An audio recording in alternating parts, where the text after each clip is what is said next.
Naibu waziri wa mambo ya ndani ya nchi Patrobas Katambi amevunja ukimya wa siku 274 wa serikali kuhusu kutoweka kwa aliyekuwa balozi na mwanasiasa Humphrey Polepole. Akizungumza katika mahojiano maalum mjini Dodoma, naibu waziri huyo ameeleza kuwa vyombo vya usalama bado vinaendelea na uchunguzi wa kina pamoja na kukusanya taarifa za kiintelijensia ili kubaini ukweli wa mambo ama jambo hilo. Katika maelezo yake kuhusu mwenendo wa upelelezi huo, kiongozi huyo amebainisha kuwepo kwa taarifa zinazokinzana kutoka vyanzo mbalimbali, ambapo chanzo kimoja kimeonyesha kuwa mwanasiasa huyo hakuwepo nchini, wakati chanzo kingine kikieleza kuwa alikuwa nchini, hali inayofanya kazi ya uchunguzi kuendelea bila kutoa hitimisho rasmi na la mahali alipo au hali yake kwa sasa. Mazingira ya kutoweka kwa Humphrey Polepole yalianza rasmi alfajiri ya Jumatatu ya tarehe 16 mwezi Oktoba mwaka 2025 alipotoweka nyumbani kwake katika wilaya ya Kinondoni jijini Dar es Salaam. Tukio hili lilitokea siku 4 tu kabla ya kufanyika kwa uchaguzi mkuu wa tarehe 29 mwezi wa Oktoba mwaka huo huo. Tangu wakati huo kumeshuhudiwa miezi 9 ya ukimya na kutopatikana kwa taarifa za uhakika, jambo linalozua mijadala na maswali mengi kutoka kwa familia yake, wafuasi wa siasa na umma kwa ujumla. Muda wote huo wa siku 274 umepita bila chombo chochote cha dola kutoa mwelekeo wa mwisho au kuwakamata watuhumiwa wowote wanaohusishwa na kisa hicho. Katika kuweka uzito wa hoja zake kuhusu usalama wa raia, naibu waziri wa mambo ya ndani ya nchi Patrobas Katambi ameeleza kuwa matukio mengi yanayoripotiwa kama utekaji na kuhusishwa moja kwa moja na serikali mara nyingi hubainika kuwa ni misingi tofauti baada ya uchunguzi kukamilika. Kiongozi huyo ametaja mifano kadhaa ya matukio ya nyuma, ikiwemo kukamatwa na kukatwa kichwa kwa James Temba, kutoweka kwa Suba Sami, pamoja na matukio yaliyowapata raia wengine kama Bongwe wa Kimara na Tarimo. Katika matukio hayo yote, naibu waziri amesisitiza kuwa shutuma za awali zilielekezwa kwa serikali, lakini uchunguzi wa kiuchunguzi ulikuja kubaini kuwa matukio hayo yalitokana na migogoro binafsi kati ya raia na wala hayakuhusisha vyombo vya dola kama namna yoyote ile. Maelezo hayo yanaonyesha mtazamo wa serikali katika kutenganisha matendo ya kihalifu yanayofanywa na watu binafsi na ushirikiano wowote wa kitaasisi. Naibu waziri wa mambo ya ndani ya nchi Patrobas Katambi amekiri kuwa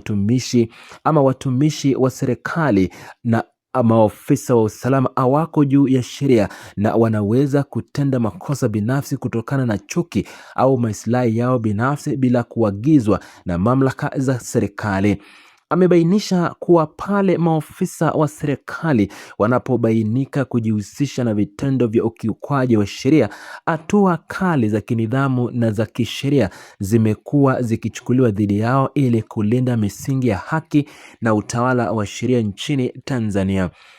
Mbali na kueleza mifano hiyo, naibu waziri huyo amezungumzia pia dhana ya uwiano wa kisheria katika kushughulikia mashauri ya jinai na upelelezi. Ameeleza kuwa ushughulikiaji wa kesi kwa haraka mno unaweza kuleta athari za kukandamiza haki za msingi za raia na watuhumiwa, huku pia taratibu zinazokwenda taratibu mno za kisheria zikiwa na uwezo wa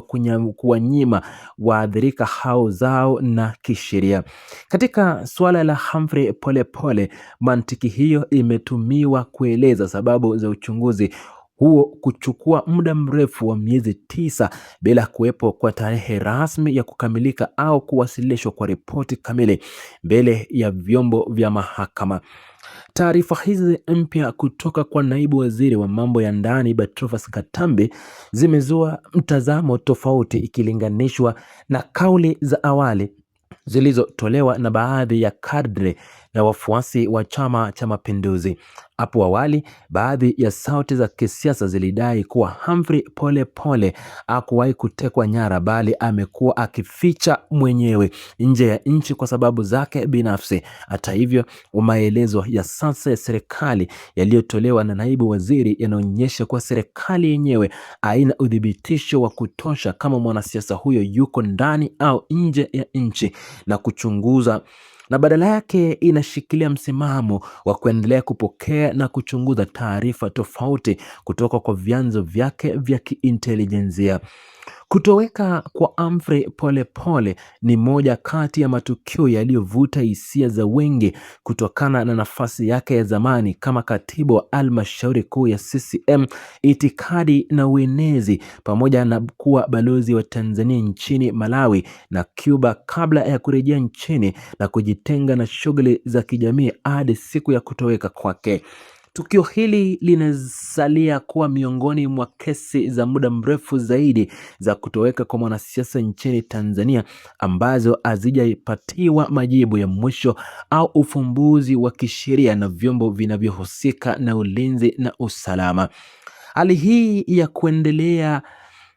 kwa uchunguzi inakuja wakati vyombo vya usalama vikisisitiza kuwa vitaendelea kufanya kazi kwa mujibu wa sheria za nchi bila kuingiliwa na shinikizo la kisiasa au maoni ya mtandaoni. Familia ya mwanasiasa huyo pamoja na jamii inayofuatilia kwa karibu maendeleo ya kisa hiki inaendelea kusubiri matokeo ya mwisho ya upelelezi huo uliodumu kwa miezi 9 zaidi. Naibu waziri wa mambo ya ndani ya nchi Patrobas Katambe amewahakikishia Watanzania kuwa kazi ya kufuatilia kila fursa ya taifa inaendelea hadi pale ukweli kamili kuhusu mahali alipo Humphrey Polepole na hatima yake utakapobainika wazi na kuwekwa wazi kwa umma. Vyombo vya upelelezi vinaendelea kupokea taarifa zozote zinazoweza kusaidia kukamilisha uchunguzi huu ili kuleta picha kamili ya kilichojiri siku hiyo ya tarehe 16 mwezi Oktoba mwaka wa 2025 katika wilaya ya Kinondoni. Hatua hii ya serikali kueleza hali halisi ya upelelezi inalenga kuondoa mianya ya uvumi na kutoa fursa kwa taratibu za kisheria kuchukua mkondo wake kulingana na ushahidi utakapopatikana. Naibu waziri wa mambo ya ndani ya nchi Patrobas Katambe amesisitiza kuwa hakuna taarifa yoyote ya kiintelijensia